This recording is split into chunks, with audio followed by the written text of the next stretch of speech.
Dober dan. Že eno leto, kakšen dan manj, ne, traja ta vlada. Ima prijetno dolžnost, da narediva neko recenzijo početja kabineta Mira Cerarja mlajšega. Dobro. Ni bila ravno vaja na konju z ročaji, izvedena z brezhibnim pristankom.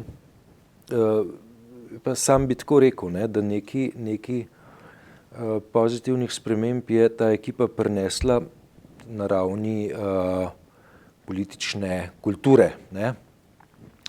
Tak spektakel je iz politike šel ven. Ne. Anketa Dela kaže, da ljudje ministrov niti ne poznajo, ker se meni niti ne zdi tako slabo. Ne. Mislim, zakaj pa bi moral naizust našteti vse kabinete, vse člane vladnega kabineta, če pa ti ljudje v neki nespektakularni maniri korektno opravljajo svoje delo. Ja, pred mene postavljaš nemogočo nalogo, tako rekoč kar bolj kar razmišljam, ali je obletnica vlade ali pa ta vlada v fokusu mojega razmišljanja, v fokusu razmišljanja javnosti očitno ni, ne. Bolj vidim, kako o tem pravzaprav ne morem povedati dosti, oziroma skoraj nič, ne. Razmišljam o beguncih. Pa končejva. Ja, ne, razmišljam o beguncih, razmišljam o tem, kako je Nemčija, bom rekel, svoj litrski lonec napolnila z 1 milijonom beguncev in pač ne ve več, kaj bi storila, sramežljivo zapira meje in trdi, da to ni to, ne, in tako naprej, ne.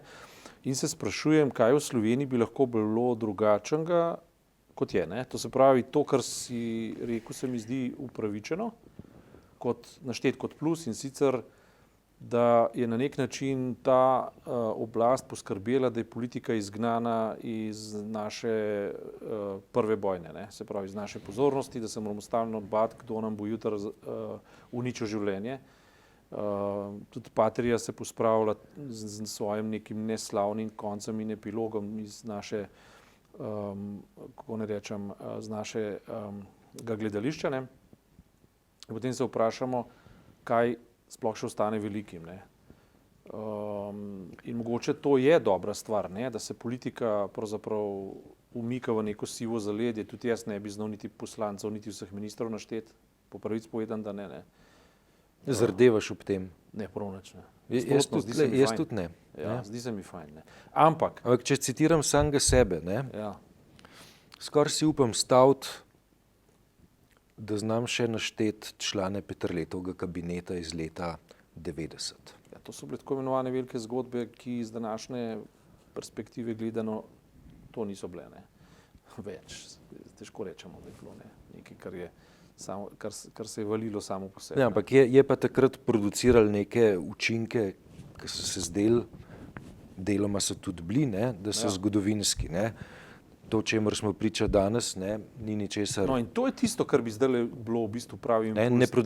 Ne producira nič zgodovinskega. Ne, kaj bi midva zdajle, recimo, kje bi midva usekala žebljico na glavico, ne, če bi skupaj s Kierkegaardom rekla, da je treba vsak dan napolniti z večnostjo in se vprašati ta trenutek, s čim midva lahko napolniva trenutek z zgodovinskimi temami, ne.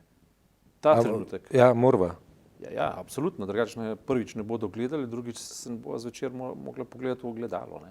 Mislim, si dolžen v tem trenutku izustati nekaj zgodovinskega ali zadošča, da poveš nekaj, kar je približno smiselno in je to? Dolžen ne, ampak zato, da ne zapravljam časa na planetu Zemlja, me vsak dan izziva s tem, da si odgovorim na vprašanje, kaj je ta trenutek tisto, kar je presodnega, ne. In ta trenutek se mi zdi, ne, da bi bilo presodno reči, da Slovenija dejansko bi se morala, kot zdaj, če smo nekaj drugačnega od drugih, sicer smo siva pač povprečje česarkoli že, ampak tako kot vsak človek je svoja lastna osebnostna entiteta, se mora tudi država vprašati, kaj je temu trenutku primerno, da mi izdelamo, zato da damo tej državi dodano vrednost, oziroma tej umetni družbeni tvorbi, ki se reče država, dodamo nek intelektualni pridodatek, presežek, ki nujno, da se realizira ta trenutek, ampak ki nam bo odprl prostor nekega upanja, optimizma in nečesa, kar ta trenutek umanjka, ne, priznajmo si.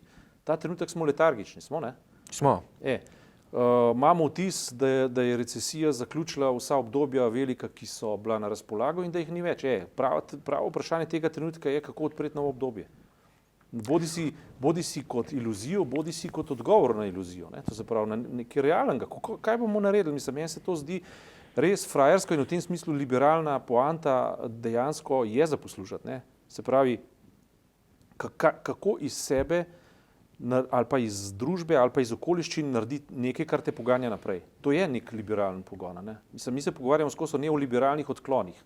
Ja. Mogoče bi se bilo pa dobro pogovarjati o liberalnih priložnostih, ne? Se pravi, svobodomiselni priložnosti za to, da svojega duha sprostiš, iz tega nekaj narediš. Ne? Na to cepati humaniteto. In zdaj tisto, kar je kombinacija dobrega in še boljšega v Sloveniji, se meni zdi, no vsaj v tem trenutku, združiti tisto, kar je socializem prinesel dobrega, v glavnem smo videli samo slabe stvari, ampak recimo tisto socialna država, pravna država in tisto, kar socialni čut in tako naprej. Ne? No, pravno državo si omenil, to bom te poklopil.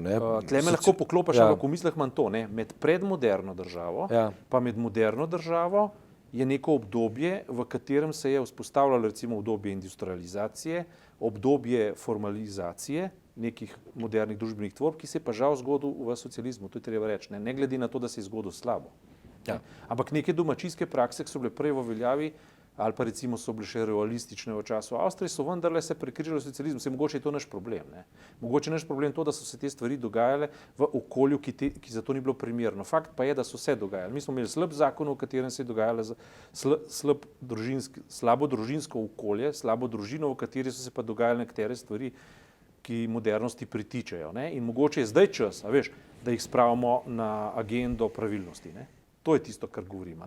Težko se odpravim v službo in si mislim, cilj, tako kot v vojski, če se spomnim, cilj teme je, da prođe vreme, ne? Cilj teme je, da mine čas, ne? In da grem nazaj domov. Ne? Mislim, toliko vitalnosti vse čutim, da se mi zdi to zapravljanje časa. Ne? Zdaj tako, ne? Veš, jaz politično oblast vidim kot neko napravo, ne? Ki je tle zato, da upravlja skupne zadeve, in ki je tukaj zato, da regulira objektivne konflikte, ki v skupnosti obstajajo. Da jih regulira. Zadrego pa imam, če politično oblast že tako številne družbene konflikte, ki obstajajo, nadgrajuje s tem, da sama uvaja nova konfliktna polja. Ne? Ja. Zdaj, pri Cerarjevi vladi, ne, imam jaz vtis, da ne odpira po nepotrebnem novih konfliktnih polj in ne povzroča tega, da bi bila količina konfliktnosti v skupnosti še večja kot recimo nekaj let nazaj. Ne. Je pa dejstvo, ne, veš, da po letu 90, ne, so vlade do neke mere zaradi zgodovinskih okoliščin morale celo povečevati družbene tenzije, proces privatizacije, denacionalizacije in tako naprej, ne, je v resnici uvajanje nekih novih konfliktnih polj. Ne, uvajaš ta nova konfliktna polja zaradi tega, da pospešiš napredek. Ja. Zdaj, a je to uspelo ali ne, pustimo ob strani. Ne? Ampak, meni se zdi to, da ta vlada je zelo uspešno krmari oziroma vesla divji kajak na brzicah Bonace. Ne? To se mi zdi je uspešno. Se pravi, mirna voda, ona vozi kajak na brzicah. Ne? In to je v bistvu vdih svežega zraka po konfliktih, ki smo jih bili vajeni, tistih dobesedno norih psihadeličnih konfliktih, ki smo bili vajeni predtem kombinirani kombinacijo nore politike in svetovne krize. Ne? Česa slabšega si res ne moreš zamisliti in mislim, da bo še leta trajalo, da bomo sanirali to vojno, ki je porušila vse mostove in naredila ne vem kakšno škodo. To, kar je zdaj, je kupovanje časa, kar je v redu. Ampak, veš, suverena država, kakršna Slovenija je, si mora pa vendarle postavljati vprašanja, kakorkoli obrneš, kako bo izgledala pa prihodna Evropa, ker tole z begunci v Nemčiji, to je en zelo velik izziv. Nemčija je zelo dobro odigrala svojo vlogo in vendar stoji pred vrati ko jih bo odprla, bodo zadaj sami vprašaji, kakšna bo nova Evropa, kakšna bo nova svetovna ureditev, kako integrirati vse te zadevščine, kaj narediti, kako humanizirati svet, Evropsko unijo, ali je dosti samo to, da pokaže socialni obraz, ali moraš preprosto se suvereno obnašati in poslati avione nad ISIS in tako naprej. Ne? Jaz mislim, da so to pravo vprašanje. Suvereni ljudje se morajo čisto suvereno tudi vprašati, ali moramo kaj narediti, da bomo ISIS ustavili, ali bomo samo sočustvovali za begunci. Ne? Ja, mislim, jaz sem itak vtis, veš, da se evropska javnost praktično ne zaveda, veš, da v Turčiji, Jordaniji, Libanonu in tako naprej je nekaj milijonov beguncev v lagerjih, ki imajo izjemno slabe življenjske okoliščine. Ne? Da je polovica prebivalcev Sirije razseljenih, bodi si na begu proti Turčiji, Jordaniji in ostalim državam tam v okolici, nek zelo majhen odstotek skuša priti prek Sredozemlja do Grčije in naprej. Zelo majhen odstotek v resnici. Tega, koliko ljudi je v Siriji, samo v Siriji, morali zbežati. Od 20 milijonov jih je polovica na begu, ali kako tako gre. Ja. Jaz od obrambne ministrice nisem slišal ocene, kaj naj v tej situaciji Slovenija naredi. Nisem pa slišal iz same vlade tudi elementov samokritike, veš, kaj je sicer v zelo majhnem odstotku, v zelo majhnih promilih, pretekla slovenska politika prispevala k temu, da se je pa destabilizirala cela regija od Sirije do Iraka, pa lahko začneva z Vilnsko izjavo, ki jo je slavna slovenska politika na začetku tega stoletja podpisala in s tem botrovala destabilizaciji Iraka in potem posledično regiji kot celoti. Smo namesto slabega mira dobili imenitno vojno.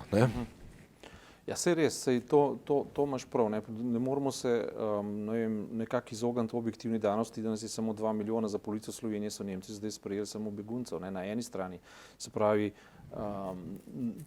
tukaj so neke objektivne okoliščine, na drugi strani pa vendarle ambiciozno razmišljanje pritiče suvereni državi, ambicioznega razmišljanja pa dejansko ne slišimo, ne vidimo.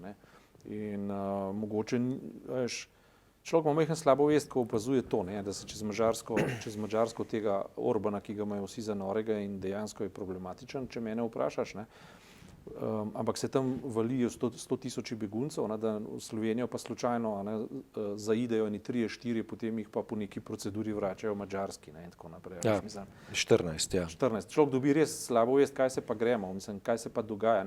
Ne da bi imel odgovore, imam pa vprašanja. Ja, veš, ker stalno smo postavljeni v neko pozicijo, še eno točko, mislim, da morava pa omeniti. Veš, vprašanje vizije, vprašanje, koliko je Slovenija player v širšem kontekstu. Tukaj imam pa jaz slab vtis, pa slab občutek.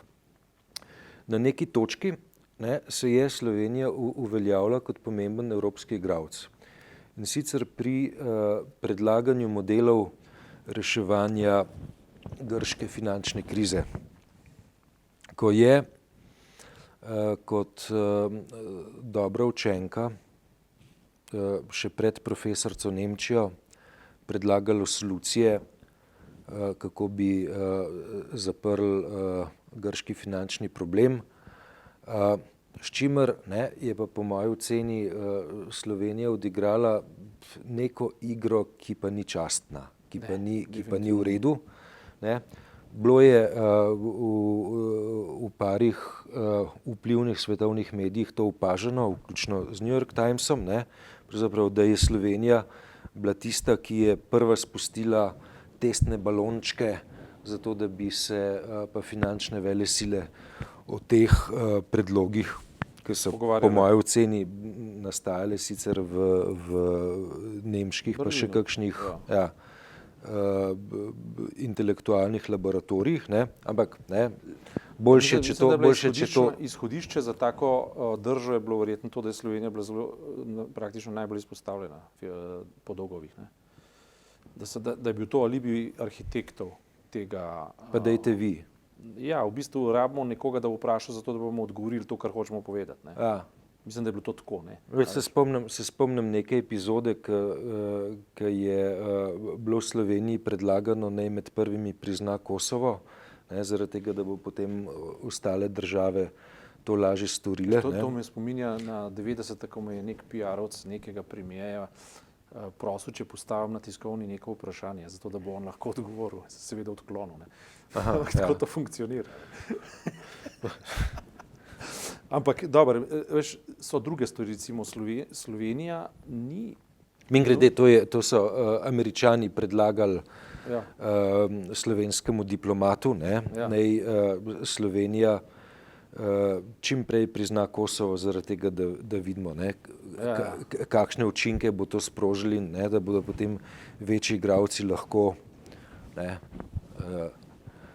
ta igra teče, ne, ampak ta posebno, hočem reči, ne gre toliko zdaj za dokazovanje navzven, gre tudi za občutek notranje suverenosti, kako zagnati notranjo samozavest, neko koherentnost našega kulturnega prostora, zato da se bomo pač vzpostavljali na nekem, če že ne optimizmu, da pa vsaj na nekih energijah, ki so normalne in so konec koncev tudi najbolj racionalne. Najmanj jih potrošiš, če se svetlo obnašaš, najmanj potrošiš. Zagrnjenost in tako naprej, v bistvu samo dodatna poraba energija, ne, v človeškem metabolizmu. Ne.